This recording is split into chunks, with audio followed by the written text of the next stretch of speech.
ሕማማት ደራሲ ዲያቆን ሄኖክ ኃይሌ። ምዕራፍ 1 ቁጥር 7 የይሁዳ ዕጣ ፈንታ። የካህናት አለቆችም ብሩን አንስተው የደም ዋጋ ነውና ወደ መባ ልንጨምረው አልተፈቀደም አሉ። የግብዝነታቸው መጠን ያስደንቃል።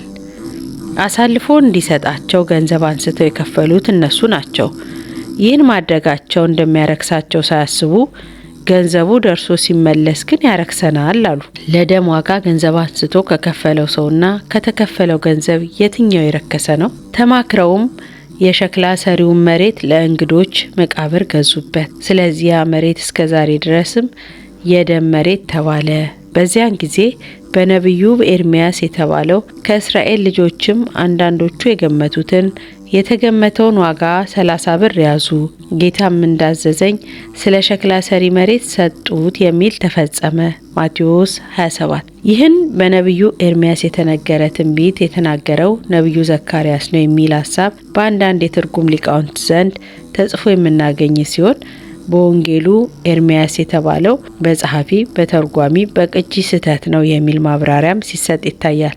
እርግጥ ነው በነቢዩ ዘካርያስ ከዚህ ጋር የሚቀራረብ ቃል የተናገረ ቢሆንም ይህን የትንቢት ቃል ግን በግልጽ ተጽፎ የሚገኘው ከ80 አንዱ መጽሐፍ አንዱ በሆነው ተረፈ ኤርምያስ በተሰኘው መጽሐፍ ላይ ነው። ዘካርያስ 11 ተረፈ ኤርምያስ 7። በእኛ ቤተ ክርስቲያን ያለው የዚህ መጽሐፍ ቅጂ ሌሎች ጋር ካለው ባለ አንድ ምዕራፍ መጽሐፍ የሚበልጡ ምዕራፎች ያሉት ሲሆን ቤተ ክርስቲያናችን ለመጨረሻ ጊዜ ባሳተመችው ህትመት ላይ ተረፈ ኤርምያስን ከሌሎች ሀገራት ትርጉም ጋር አንድ የሚያደርገው ምዕራፍ ብቻ አካታ አስቀድሞ የተረፈ ኤርምያስ ተከታይ የነበሩትን ምዕራፎች ለብቻ ተረፈ ባሮክ በሚል አካታቸዋለች።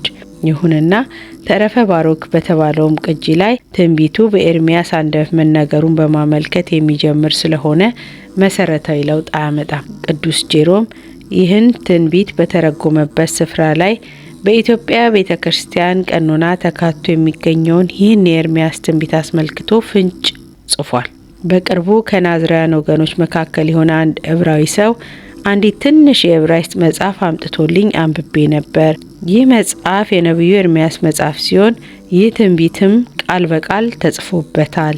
ጥናት ማድረግ ቢያስፈልገንም ቅዱስ ጄሮም ያገኘው የዕብራይስጥ መጽሐፍ ግን የኢትዮጵያ ቤተ ክርስቲያን የተረፈ ኤርምያስ ቅጂ ምንጭ ሊሆን እንደሚችል ለመገመት አያዳግትም። ስለ መሬቱ መገዛትና ስለ ይሁዳ አሟሟት ከወንጌሉ በተጨማሪ ቅዱስ ጴጥሮስም ትንቢት አጣቅሶ ሲናገር እናገኘዋለን። ከኛ ጋር ተቆጥሮ ነበር፣ ለዚህም አገልግሎት ታድሎ ነበርና ይህም ሰው በአመጽ ዋጋ መሬት ገዛ፣ በኢየሩሳሌም ለሚኖሩ ሁሉ ታወቀ። ስለዚህም ያ መሬት በቋንቋቸው አኬልዳማ ተብሎ ተጠራ። እርሱም የደም መሬት ማለት ነው። በመዝሙር መጽሐፍ መኖሪያው ምድረ በዳ ትሁን፣ የሚኖርባትም አይኖር፣ ሹመቱንም ሌላ ሰው ይውሰዳት ተብሎ ተጽፏልና ሐዋርያት 1:17። ወንጌላዊ ማቴዎስ ይሁዳ የወረወረውን ብር አንስተው መሬቱ እንደገዙ ሲናገር፣ ቅዱስ ጴጥሮስ ደግሞ ይህም ሰው የአመጽ ዋጋ መሬት ገዛ ብሎ ገዢውን ይሁዳ ያደርገዋል። ይህንን ያለበት ምክንያትም ምንም እንኳን ብሩን አሽቀንጥሮ ቢጥለውና ገዢዎቹ ሌሎች ቢሆንም ካህናቱ ተጠይፈው ለመቃብር እንዲሆን የገዙት መሬት ባለቤቱ ይሁዳ ስለሆነና መሬቱን በይሁዳ ገንዘብ የተገዛ ስለሆነ ነው። የስፍራውም ስም የደም መሬት አኬልዳማ መባሉ በወንጌሉ አገላለጽ በክርስቶስ የደም ዋጋ የተገዛ መሆኑን የሚያመለክት ሲሆን በሐዋርያት ሥራ ላይ ባለው አገላለጽ ደግሞ የተገዛበት መሬት ባለቤት ይሁዳ ሆዱ ተዘርግፎ ከመሞቱ ጋር ተያይዟል። ያ ስፍራ መሬቱ ለሸክላ ስራ የሚሆን አፈር ያለበት አካባቢ በመሆኑ በዚህ አካባቢ ሸክላ ሰሪዎች በብዛት ስለሚኖሩበት የሸክላ ሰሪ መሬት ተብሎ ተጠርቷል። ቦታው ከተገዛ በኋላ ዘመድ የሌላቸው እንግዶች መጥተው ድንገት ሲሞቱ የሚቀበሩበት ሆኗል። ሰው የለኝም የሚሉ ዘመድ አልባ በሽተኞችን በተአምራቱ ሲፈውስ የነበረው መድኃኔዓለም አሁን ደግሞ በደሙ ዋጋ ቀባሪ ለሌላቸው እንግዶች መቀበሪያ ስፍራን አስገኘ። ስለ ይሁዳ በነቢዩ ዘካርያስና በነቢዩ ዳዊት አንደበት አስቀድሞ ትንቢት ተነግሮ ነበር የሚለውን የሚሰማ ሰው መቼም ጥያቄዎች ሳይፈጠሩበት አይቀሩም።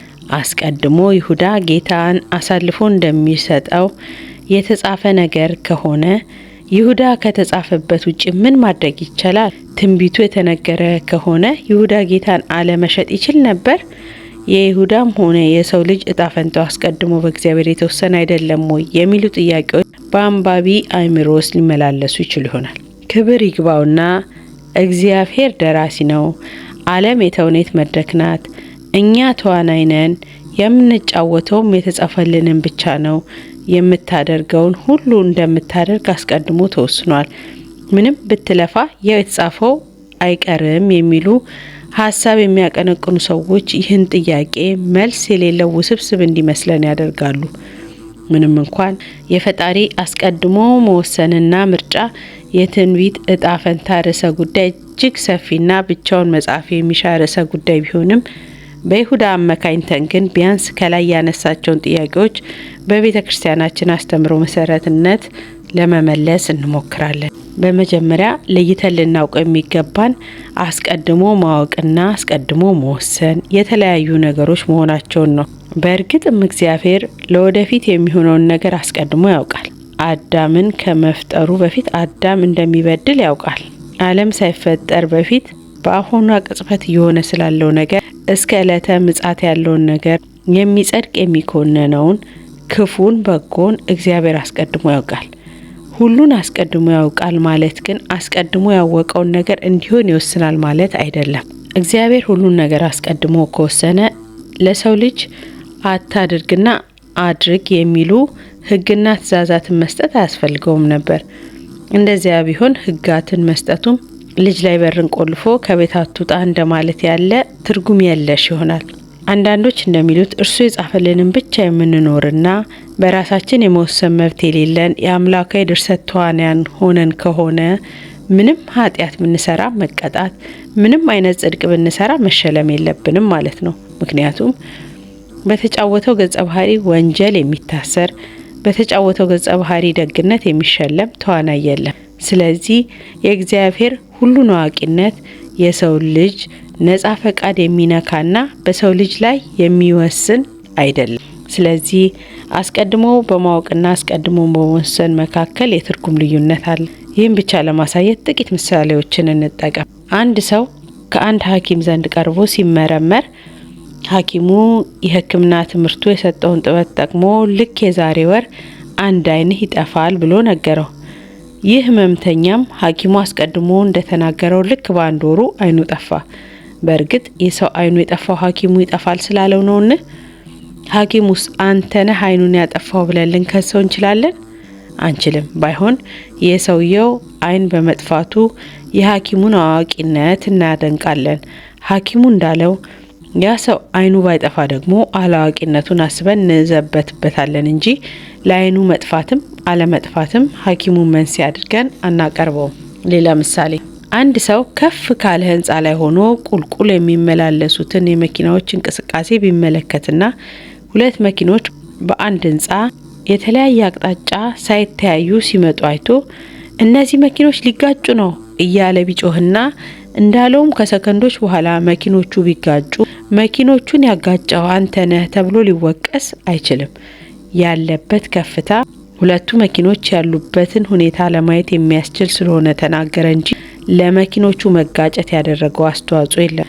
አስቀድሞ በማወቅና አስቀድሞ በመወሰን መካከል ልዩነት አለ። እግዚአብሔር ሁሉን ነገር ከመሆኑ አስቀድሞ ያውቃል ማለት አስቀድሞ ይወስናል ማለት አይደለም። ነገሮችም የሚሆኑት እግዚአብሔር አስቀድሞ ስላወቃቸው ሳይሆን በተቃራኒው እሱ ያወቃቸው ስለሚሆኑ ነው። እግዚአብሔር ስለወደፊቱ ያለው እውቀት እኛ ስላለፈው ታሪክ የዓይን ምስክሮች ሆነን እንደምናውቀው ያለ ነው። በአንድ የቆየ የእግር ኳስ ውድድር ላይ ተመልካች የነበረ ሰው በዚያ ዕለት የገሌን ቡድን አሸንፎ የገሌ ቡድን ተሸነፈ ብሎ ቢተርክ ታሪኩ ያለፈ እስከሆነ ድረስ አንተ ስላልክ ነው የቡድን የተሸነፈው የሚለው ሰው የለም። እኛ ባለፈው ነገር ላይ የምንናገረው ስላየን እንደሆነ ከጊዜ መለኪያ ውጪ የሆነውም ፈጣሪም ስለ መጪው ክንውን የሚያውቀው የሚሆነውን ስላየ ነው እንጂ እንዲሆን ወስኖ ወይም ያ ነገር እንዲሆን አስገድዶም አይደለም። ስለ ይሁዳ አሳልፎ እንደሚሰጠው ፈጣሪ አስቀድሞ ማወቁም ይሁዳ እንዲሸጠው አስቀድሞ የመደበው ሰው ሆኖ ሳይሆን አስቀድሞ ያወቀው ስለሚሸጠው ነው። ይህንን ካልን አስቀድሞ የተነገሩ ትንቢቶችስ እንዴት ይታያሉ ወደሚለው ርዕሰ ጉዳይ እንምጣ። በመጀመሪያ ትንቢትንም እንደ መንስኤ ሳይሆን እንደ ውጤት ካልተረዳ ነው ነገሩን ለመረዳት እንቸገራለን። ትንቢቶች የሚነገሩት ነገሮች ስለሚሆን ነው እንጂ ነገሮች የሚሆኑት ትንቢት ስለተነገረ አይደለም። ትንቢቱም ይሆናል እንጂ ይሁን ተብሎ የሚነገር አይደለም። በመጽሐፍ ቅዱስ ትንቢቱ ይፈጸም ዘንድ የሆነ ተብሎ የተጻፉት ቃላት ሁሉም የተጻፉት ትንቢቱ እንደተፈጸመ ከተረጋገጠ በኋላ ነው እንጂ ትንቢቱ እስከሚፈጸምባት እስከ መጨረሻው ቅጽበት ድረስ ትንቢቱ የተነገረበት ሰው ትንቢቱን የመለወጥ እድል አለው። እግዚአብሔርም የተናገርኩት ከሚጠፋ ብሎ የሰዎችን የመዳን እድል የሚዘጋ ጨካኝ አይደለም። ስለ ሰው ልጅ መጥፋትና መዳን የሚነገሩ ትንቢቶችም እንደ ሁኔታው ሊፈጸሙ የሚችሉ ትንቢቶች ናቸው እንጂ እንደ ሰማይና ምድር ማለፍ የማይለወጡ ትንቢቶች አይደሉም። ለይሁዳ አስቀድሞ የተነገሩበት ትንቢቶች ቢኖሩም ጌታችን የይሁዳን ክፋት አውቆ በተደጋጋሚ ነገሩ ከመሆኑ በፊት ከመንገዱ እንዲመለስ በብዙ መንገድ አስጠንቅቆት ነበር።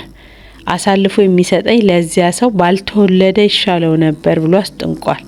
እስከ መጨረሻዋ ምሽት ድረስ ፍቅሩን ሳያጎድል ከሐዋርያቱ ሳይለይ ለይሁዳ ብቻ በሚገባው ቋንቋ ከክፉ መንገዱ እንዲመለስ አሳስቦታል። ከአይሁድ ተዋውሎ የመጣ ይሁዳ መሆኑን እያወቀ በደቀ መዛሙርቱ ፊት ሳያጋልጠው ከእናንተ አንዱ አሳልፎ ይሰጠኛል ብሎ ተናግሮ ለይሁዳ መዳን ሲል ምንም የማያውቁት ደቀ መዛሙርቱን እኔ ሆንን እስከ ማለት ደርሰው እንዲደነግጡ አድርጓቸዋል። ይሁዳ ግን ከዚህ ሁሉ ማስጠንቀቂያም በኋላ ሊመለስ አልወደደም።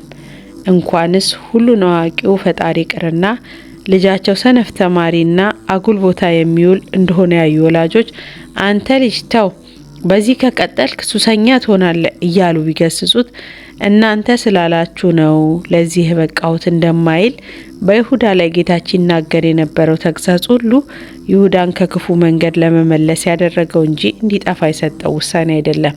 ምንም እንኳን ትንቢቶች ቢነገሩም ይሁዳ እስከተመለሰ ድረስ እግዚአብሔር የኃጥኡን መመለስ ይወዳልና ስለማይወድቅ ፍቅሩ ሲል ትንቢቶቹን ይሽራቸው ነበር። ፍቅር ለዘላለም አይወድቅም፣ ትንቢትም ቢሆን ይሻራል ተብሎ ተጽፏልና አንደኛ ቆሮንቶስ 13።